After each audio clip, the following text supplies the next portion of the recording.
பூமிக்கு மேல் உள்ள 7 லோகங்கள், உயர்ந்த உலகங்களை நோக்கி ஒரு நிமிட ஆன்மீக பயணம்.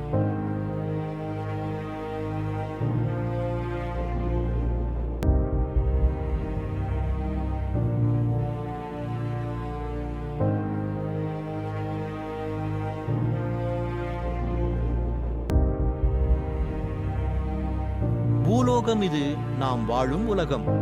மனிதர்கள், விலங்குகள், இயற்கையெல்லாம் இங்கே இருக்கின்றன. கர்மம் செய்யுமிடம் பூலோகம். இங்கே செய்த செயல்களே பிற லோகங்களில் நமது நிலையை தீர்மானிக்கின்றன. புவர்லோகம் பூலோகத்துக்கும் ஸ்வர்க்கத்துக்கும் இடைப்பட்ட உலகம். தேவர்கள், கந்தர்வர்கள், ஆவி சக்திகள் போன்ற சூட்சும உயிர்கள் இங்கு வாழ்கின்றன. ஆத்மா பயணம் செய்யும் இடமாக இது கூறப்படுகிறது. ஸ்வர்கலோகம் இது தேவர்கள் வாழும் விண்ணுலகம். இன்பம், செழிப்பு, அழகு நிறைந்த உலகம். நல்ல கர்மத்தின் பலன் இங்கே கிடைக்கும். ஆனால் இது நிரந்தரம் அல்ல. புண்ணியம் முடிந்ததும் ஆத்மா மீண்டும் பூலோகத்துக்கு திரும்பும். மகர் லோகம் மிக உயர்ந்த முனிவர்கள் வாழும் லோகம். இங்கு உள்ளவர்கள் மரணம் மற்றும் காலத்தின் தாக்கத்திலிருந்து பெரும்பாலும் விடுபட்டவர்கள். ஞானமும் தியானமும் முக்கியம். ஜனலோகம் அதி தூய்மையான ஆன்மீக உலகம்.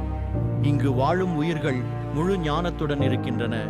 அகங்காரமில்லாத உயர்ந்த விழிப்புணர்வு நிலை கொண்ட லோகம். தபோலோகம் தீவிர தவமும் தியானமும் நிறைந்த உலகம். இங்கே ஆத்மாக்கள் அனைத்து ஆசைகளையும் துறந்து பரம்பொருளை அடைவதற்காக தபஸே செய்கின்றன. மிகுந்த ஆன்மீக சக்தி கொண்ட லோகம். சத்தியலோகம் பிரம்மலோகம் பூமிக்கு மேல் உள்ள உச்சமான லோகம். பிரம்மா வாழுமிடம். இங்கு உண்மை மட்டுமே உள்ளது. காலமும் மரணமும் இல்லை. இந்த லோகத்தை அடைந்த ஆத்மா மீண்டும் பிறவி எடுக்காது.